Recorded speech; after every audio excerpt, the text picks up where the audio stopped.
Now, the biggest mistake I see people make in self-care, or when it comes to masculinity especially, is not balancing the masculine and feminine part of yourself. See, every person is born with a masculine side and a feminine side, no matter if you're a dude or a woman. Obviously, the amount of these will be different. Usually, in men, it's more masculine, in women, it's more feminine. But that's not the point. You see, no matter if you're a boy or a girl, you should strive to balance these two. And what I mean by that is, if you're a dude, the biggest example of this is self-care. Now, I don't remember, I'm not sure if this is what happened in your guys' school. Maybe it was just mine, maybe it was just weird. But I remember, if it was winter, your lips were freaking chapped, and you brought a chapstick, and you were caught applying that in school, bro, you're become gay, immediately. I'm not even joking. People were so, almost fragile when it came to literally taking care of yourself. And I feel like this is where many people are fundamentally flawed, is self-care. They don't balance out the feminine aspects of self-care, let's say cooking a nice meal for yourself, trimming your nails, all that, right? It's not really prioritized in this hustle, masculine Andrew Tate type culture, right? So I feel like the easiest way to start doing this, start fixing this at least, is to think in your everyday life, how do you balance out the two? You could be a straight hustle dude. You could go to work, come back, gym, and then you come home freaking workout number 2, David Goggins mode, and you could go to sleep. Maybe you're doing that, sure, and I am guilty of this, honestly. Low key, I'm guilty of this because I believe it's a little over a year ago now, when I was first starting the self-improvement stuff. I would run around 4-ish miles every day, every single day before school, every single day. And a lot of people said this was burnout, and I managed to get past that burnout into actually doing it every single day, right? But the problem was, I wasn't prioritizing self-care. My body literally began to fall apart. I began having the hips of an old man. So I'm not saying you can't run every single day, but balance that out with the more feminine traits of self-care. For my example, it would be stretching out a ton every single day to counteract all this heavy exercise. And let's say making sure your shoes are nice and comfy for your feet, because I'm gonna be honest, my shoes were absolutely tattered. I was running in zero cushion shoes, and my feet showed me the effects of that. And it's generally not that fun, because another example I can think of is bare knuckle boxing. I used to do this. This was further back, maybe 2.5 years ago, 3 years ago. I was first trying to get into boxing, and I'm gonna be honest, I know where this stemmed from. I remember I was 5 or 6, and I was watching Doom 3 or something. It's one of those movies, one of those Bollywood movies with my parents. And the dude, it's this big main character dude, and he's basically training for this big fight with the guy.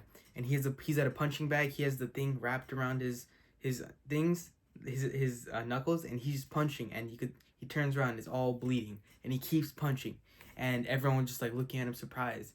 And I remember this was viewed as a good thing. So I grew into it, and it stayed in my subconscious. Yeah, okay, this is good for you, and you're gonna be viewed as more masculine if you do something like this. And I still feel the impacts of it today. I have a permanent bruise in my knuckle here, and it's constantly swollen compared to this one. You probably can't see it on camera, it's too dark, but yeah, this is no joke. You only have one body. Generally, you need to prioritize self-care, but that's not the only part of this. Once you actually start getting into the whole caring for yourself thing, you're going to start genuinely enjoying it. Now, a good example of this is when people are trying to quit addictions, let's say a video game. Their mind is very conscious on the fact that, okay, I must replace this game. So not that. I must stop playing this game, right? And then like, don't play this game, don't play this game. And it's like, if I tell you, don't think of a white elephant, you probably just thought of a white elephant as I said that, right? Same thing with video games. What I mean by that is, by telling yourself consciously that you're not supposed to play it, it kind of does a reverse psychology thing where it makes you want to play it more. And maybe it's different for you, but in every single person I know, this is the case. Now the solution to that is to replace it with something. Let's say instead of video games, you I'll take a random example. You moisturize your skin instead of playing video games. And this replacement makes it a lot easier for your mind and everything to accommodate. Now, I'm not a big scientist, so I can't speak a whole lot on that. But the general principle of replacing something instead of cutting it out completely, like, I've seen so much more success with that. And once you start replacing it, let's say you replace everything with like self-care. This probably isn't very realistic because you probably have work to do and stuff. You replace everything, let's say you replace the 5 minutes of scrolling on your phone with cutting your nails. You replace video games with moisturizing your skin. You replace listening to music at the end of the day for shaving and like all of that, like skincare, whatever. This will generally start to feel fun. And I have an example from, in fact, today when I did this. So I was thinking to hop on the game, and I was like, nah, bro, you're on dopamine detox. You already had one session this week, so I don't want to do that again. Instead, I replaced it with a strenuous task that I've been putting off for quite a while, which was cleaning my room. I don't know, like, I hope you can see on the camera. I don't want my work to be like useless that way, but bro, this desk sparkling clean. This bed, it doesn't look that good, I know, but I was basically just getting dust off of it. And bro, my room looks so spectacular, bro. And this, like, it makes you feel so good about yourself. And you generally start to have fun while doing it. Now, a random fact, the song Self-Care by Mac Miller always like plays in my head whenever I'm doing like this. Like, it's some sort of like Rocky montage. But instead of training, I'm just like doing like something productive. And I don't know, it just plays in my head, and it just makes it so much more enjoyable. Like, throw some music on, have some fun, and make it fun for yourself. Make it easy for yourself to adapt to these new things, right? And eventually, these things will be so easy to do that they'll actually be more fun than hopping on the video game, for example. They're gonna be more fun.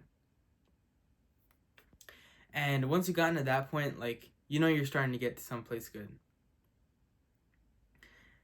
And yeah, I think that's about all I have. Actually, I want to add one more thing. Now, when you start doing stuff like this, like, how I just mentioned, after cleaning my room, I felt so good about myself, right? Now, it's the same thing with things like dressing, like style, let's say. A couple years ago, if you asked me, when you see people at school with their whole makeup done and they're coming to school with a fire fit at like 7 a.m. in the morning, I'm like, I would have probably thought, I'm gonna be honest, I would have probably thought they're probably doing it for someone, probably trying to impress someone, trying to get validation, right? And perhaps that is a role in making yourself look nice for a lot of people. But once you mature, like, you start to realize that a lot of people actually do it for themselves. Like, think about it. I just cleaned my room. I felt super nice. Like, I felt so good about myself. I did such a task. I get to look at this thing every day, and it looks clean to me. Let's take that over to styling. I'm wearing a fire t-shirt I picked out last night, all ironed out, all lint rolled, everything. It makes you feel good about yourself. And it's like an instant, like, boost to your mood. Like genuinely, it's crazy what self-care can do for you. And to think that this is looked down in this masculine hustle culture that we have these days. Like it's insane to me. And like like I'm still trying to process it. Like it's so crazy. Like this was my mind a couple of years ago only. Not that long ago. And it's still so crazy to think that one can look at caring for yourself and think of it as something bad. And for many men, I feel like this uh, comes from kind of toxic masculinity. They think that, okay, if I care for myself, then I'm gonna become weak. I know my dad way when I was really young. My mom would always tell him to put on lotion because like it was winter and like we'd all had ashy skin, and he was like, no, if I put on lotion, then my body's gonna become weak, and it's gonna adapt to the lotion and require a dependency on it. And sure, that could be, of course, like as with everything, everyone's bodies is different. So but for this specific example, I feel like it's a great example of this sort of toxic masculinity. And I feel like that was subconscious. It wasn't even conscious what he was trying to do there, but in his subconscious, he's like, yeah, it's gonna make me weak. And now, like as I'm spreading the word to people who I love, my close friends, um, it's really started to open my eyes on how powerful self care is, and uh, the the drawbacks of this masculine culture we have these days. And maybe the true masculinity is balancing out with the feminine. Mic drop. I'm gonna see y'all later. Peace.